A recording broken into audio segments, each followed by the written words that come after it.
Hello, everyone. Welcome back to another Tough Love Thursday. If you're watching this in our private Facebook group here, hello, huge shout out. I love it. I love those of you who join us live here on Facebook. And you'll see behind me, if you're looking at this, two little kitties just recovering from their spay and neuter appointments yesterday. So I'm keeping a close eye on them, making sure that they're not licking their wounds, and just showering them with love, so much love, which is actually the topic and theme of today's Tough Love Truth that I have for all of you. So as you know, if you're new to these segments, whether you're listening on the podcast or you're here in the free Facebook group, the purpose of these segments is every week to bring you some tough love that will support you in understanding and uncovering the real root causes of what's keeping you hooked on sugar. If you don't know this about me already, this is my obsession, helping women really uncover what's the truth of what's going on the inside that's keeping us in these binging patterns with food and with sugar. So today is another one of these. And what I want to dive into today is, as I just mentioned, this topic of love. Now, most of you, here comes the tough love. Most of you are using sugar to show and receive love.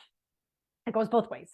And this has been ingrained in our society, in the way that we operate, in the way that we really just live our lives. We have been taught to blend sugar with love. Sugar equals love, right? When we think of any time, Valentine's is a great example of this. We think of any time in our lives that we're attempting to show someone that we love them, right? Maybe it's a birthday party, or it's Valentine's Day, or it's a special date night, right? How much is food, and especially wine and sugar and dessert, built into that experience of love? Now, we can trace this way back to even thinking about the first time that we felt love breastfeeding from our mother, right? And this experience of the sweet taste of her breast milk, that sweetness being connected to comfort and love and connection and all of these emotions that these really basic human needs, right? So love, sweet taste means love is really instilled in us from infancy. And then, of course, in the world that we live in, we get bombarded with the message teaching us that that's just what we do. That's how we show love. And that's how we receive love, right? Is by baking someone cookies, right? Or going out for drinks with your friends, right? Or when someone's having a hard day, we go and buy them a tub of ice cream, right? Like, it's so ingrained in us, we don't even think about it. So the point of today's Tough Love is to help you open your mind and start to see and be aware of where in your day-to-day life are you not only showing people that you love them with sugar, or receiving that love with sugar. A great example of this as well, I think of grandmas. I know my mother-in-law, she is a love for baking. And that is one of the ways that she loves to connect with her family, is to get together and bake. And especially as we head into the holiday season, I think this topic is so enlightening, because the holidays are all about tapping into love, right? Being surrounded by family, wanting to give gifts.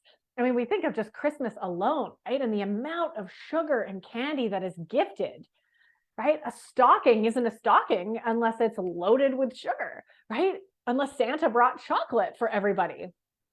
And it's just so built into holidays and this element of like getting together with the family and showering and showing love with sugar. So this is your invitation to become aware of this pattern and to start noticing where you're receiving it and where you're giving it, and to start making changes. So I want to empower all of you right now to get really clear on other ways that you can not only give, but you can receive love. So they're going to be different, right? There may be you love giving love by spending quality time with people or having an experience together. Or maybe you love buying gifts for people as an act of love for them. And you can start switching what you buy, right? Maybe it's not a candy for your niece and nephew. Maybe it's a new stuffed animal or a day out together at the amusement park or somewhere fun, right? Taking them on an adventure and going and feeding the ducks or something, right? So just a lot of these things, these patterns that lie so deep as to why we're binging on sugar all the time, simply just need our attention, right? So by simply being aware of where this is showing up in your life, you can start to change it. Now, I want to highlight one more thing here is that oftentimes this shows up deeply, especially when we're talking about sugar, with our relationship with ourselves. So we so often want to do something loving for ourselves, right? And we'll use maybe terminology like, oh, I'm going to treat myself, right? That word comes in, but what we're really wanting to do in that moment is show ourselves love, right? I want to show myself some love for, making it through a tough week at work or just, going through a hard time. And I want to treat myself to something loving. And instead of going for a massage or taking a full day off of work or having a lazy morning in bed watching movies, whatever it is that makes you feel treated, instead, we automatically go to food, right? And usually junk food. We'll treat ourselves to something yummy, right? Something sweet. So it's also this way that we show ourselves love. And that is, I've seen with the work that I've been doing with my clients for years, one of the main root causes of this sugar dependency is so deeply wanting to fill this void of love that perhaps our inner child didn't get, right? And we're using sugar to do that because it's this false sense of love. It's what society has taught us is love. So we don't have any other reference for how do we show ourselves love without sugar. So you're going to start thinking about that now. I want to share another resource with all of you, especially when it comes to interpersonal relationships. So obviously it's one way to understand how you're showing love for yourself and to start brainstorming ways that you can, in fact, show yourself love without having to go to sugar, but also possibly getting curious about learning your love language. So for those who have never heard of that, amazing book. I can't remember the author. I'm sorry, it's escaping me right now, but you can literally just Google the love languages. There's 5 love languages. I think there's more than 5, but it'll give you a good baseline of understanding how you personally love to love. And it's so fantastic in relationships because you can then understand how others who are close to you receive love. So you can start having this open dialogue, say, one of my favorite ways to receive love is physical touch. Having a conversation with one of my friends, her absolute favorite way she feels most loved is acts of service. Fantastic. So when I want to show my friend love, I go over and cook for her. I go over and help her in her garden. I go over and make the effort to bring in those acts of service. Right. And she may return the favor by, playing with my hair or giving me a foot massage or buying me a gift certificate for a spa where I can go and get massaged by a professional. Right. And hugs. Right. So we can start to understand ourselves and each other better and open up a dialogue about how we feel most loved. And I think that's one of the areas that we just need to talk about it because so many people in our lives just assume that we want sugar for love. But if we start to communicate like, hey, just so you know, I don't want to be eating sugar anymore. So this year for my birthday or for Christmas, how I would feel most loved is if we could spend the day together and go for a hike, right? Or if we could just get together and have a really good conversation uninterrupted without our phones distracting us, right? Like, so get clear on what it is that you actually want to experience love in those relationships from other people so they can support that. Often people just don't know, like our parents, our friends have no idea how we most feel loved because we don't know and we've never communicated it. Therefore, how are they actually supposed to show love to us in any other way other than sugar? Because they don't know another way. So open up the dialogue, understand for yourself how you, again, feel that most love, and then tell people that around you, I feel most loved when we spend quality time together. Right? So they can actually show up for you in that way and you can have a conversation about spending more quality time together.